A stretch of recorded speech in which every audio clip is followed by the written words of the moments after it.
Assalamualaikum warahmatullahi wabarakatuh.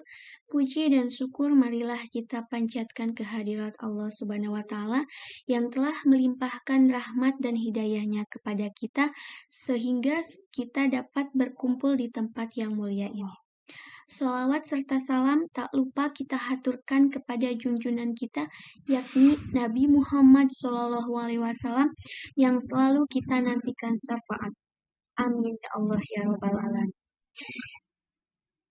Bapak dosen pengampu mata kuliah agama yang saya hormati, beserta teman-teman seperjuangan yang saya cintai dan saya banggakan. Pertama-tama, izin memperkenalkan diri terlebih dahulu. Nama saya Cantika dengan NIM C2186201016 dari kelas 1B Bimbingan dan Konseling. Tujuan dibuatnya video ini, saya harap bisa memenuhi tugas mata kuliah agama saya, yaitu mempresentasikan materi tentang hakikat manusia dalam pandangan Islam. Hakikat manusia dalam pandangan itu sendiri terdiri dari beberapa poin. Yang pertama, kajian tentang hakikat manusia. Yang kedua, asal-usul kejadian manusia. Yang ketiga, potensi-potensi manusia. Yang keempat, kelemahan-kelemahan manusia. Yang kelima, kelebihan-kelebihan manusia atas makhluk lainnya. Dan yang keenam adalah sifat-sifat manusia. Baiklah, pembahasan yang pertama itu ada kajian tentang hakikat manusia. Manusia dapat dibedakan menjadi 3 jenis. Yang pertama, mereka yang didominasi oleh rasio, yang hasrat utamanya adalah memperoleh ilmu pengetahuan. Yang kedua, manusia yang didominasi oleh ruh, yang hasrat utamanya adalah meraih prestasi. Yang ketiga, manusia yang didominasi oleh nafsu, yang hasrat utamanya adalah materi. Tugas rasio adalah mengontrol ruh dan nafsu. Berikut adalah beberapa hakikat manusia menurut pandangan Islam. Yang pertama itu manusia sebagai hamba Allah. Yang kedua, manusia sebagai al-nas. Yang ketiga, manusia sebagai khalifah di bumi. Yang keempat, manusia sebagai Dani Adam. Yang kelima, manusia sebagai insan. Yang keenam, manusia sebagai makhluk biologis. Dalam pembahasan yang kedua, ada asal-usul kejadian manusia. Dalam asal-usul kejadian manusia itu sendiri, ada beberapa tahapan kejadian manusia. Di antaranya yang pertama ada proses kejadian manusia yang pertama yaitu Nabi Adam. Dalam Al-Quran sudah dijelaskan bahwa Nabi Adam diciptakan oleh Allah Subhanahu wa Ta'ala dari tanah yang kering. Kemudian dibentuk yang sebaik-baiknya. Setelah sempurna, maka Allah meniupkan ruh kepadanya, maka dia menjadi hidup. Yang kedua ada proses kejadian manusia, yaitu Siti Hawa. Pada dasarnya, segala sesuatu yang diciptakan oleh Allah di dunia ini selalu dengan keadaan berpasang-pasangan. Demikian pula halnya dengan manusia, Allah berkehendak menciptakan lawan jenis untuk dijadikan teman hidup atau bisa disebut dengan istri. Yang ketiga itu ada proses kejadian manusia ketiga, yaitu keturunan Nabi Adam dan Siti Hawa. Kejadian manusia ketiga adalah kejadian semua keturunan Nabi Adam dan Siti Hawa, kecuali Nabi Isa alaihissalam. Dalam proses ini dapat dilihat dalam Al-Quran dan Al-Hadis, dan dapat juga ditinjau secara medis. Dari penyajian di atas dapat disimpulkan bahwa asal-usul manusia menurut Al-Quran adalah manusia itu berasal dari saripati tanah yang berasal dari lumpur hitam dan setelah itu dibentuk. Dalam penciptaannya terdapat 3 proses. Bagaimana manusia di muka bumi ini dan semua itu sudah dijelaskan dalam Al-Quran. Poin yang ketiga itu ada potensi-potensi manusia. Secara umum, macam-macam potensi manusia itu terdiri dari beberapa poin.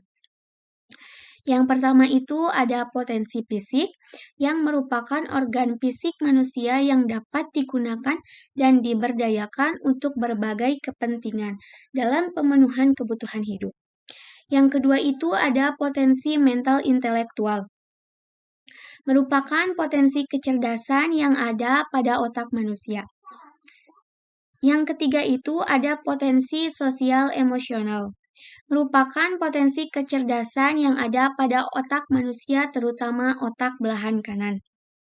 Yang keempat itu ada potensi mental spiritual, yang merupakan potensi kecerdasan yang bertumpu pada bagian dalam diri kita yang berhubungan dengan kearifan di luar ego atau jiwa sadar.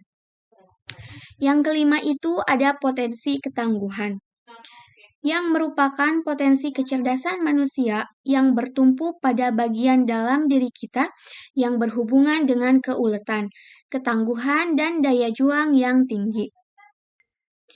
Yang keempat itu ada kelemahan-kelemahan manusia.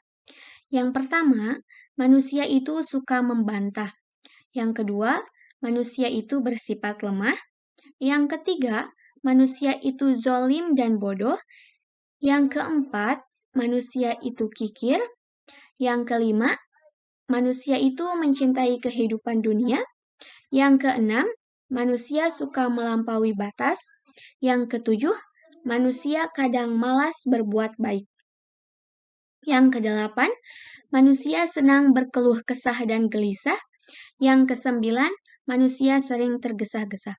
Dan masih banyak lagi kelemahan-kelemahan manusia yang ada pada diri kita semua. Poin yang kelima itu ada kelebihan-kelebihan manusia atas makhluk lainnya.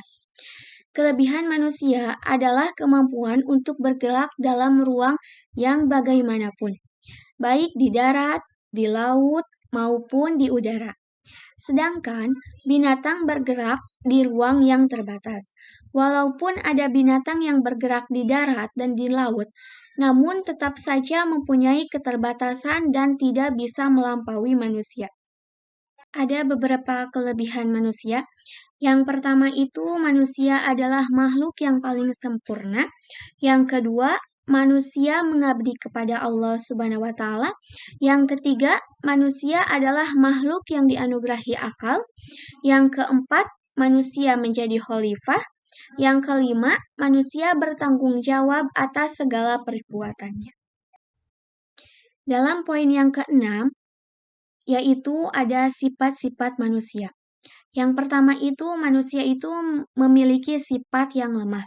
Seperti dijelaskan dalam Quran Surat An-Nisa ayat 28 yang artinya Allah hendak memberikan keringanan kepadamu dan manusia dijadikan bersifat lemah. Yang kedua itu manusia itu gampang terperdaya. Seperti dijelaskan dalam Quran Surat Al-Infitor ayat 6. Yang artinya, hai manusia, apakah yang telah memperdaya kamu berbuat durhaka terhadap Tuhanmu yang Maha Pemurah? Yang ketiga itu manusia lalai. Seperti dijelaskan dalam Quran Surat At-Takasur ayat 1, yang artinya bermegah-megahan telah melalaikan kamu. Yang keempat itu manusia itu penakut. Seperti dijelaskan dalam Quran Surat Al-Baqarah ayat 155, yang artinya, dan sungguh akan kami berikan cobaan kepadamu dengan sedikit ketakutan, kelaparan, kekurangan harta, jiwa, dan buah-buahan. Dan berikanlah berita gembira kepada orang-orang yang bersabar. Kesimpulan yang dapat saya simpulkan adalah manusia itu makhluk yang paling sempurna dan telah dianugerahi akal oleh Allah Subhanahu wa Ta'ala.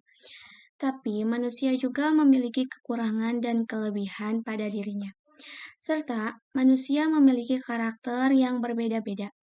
Tidak ada satupun manusia yang memiliki karakter yang sama, sekalipun manusia itu kembar. Sekian materi yang dapat saya sampaikan. Kurang lebihnya mohon maaf. Wassalamualaikum warahmatullahi wabarakatuh.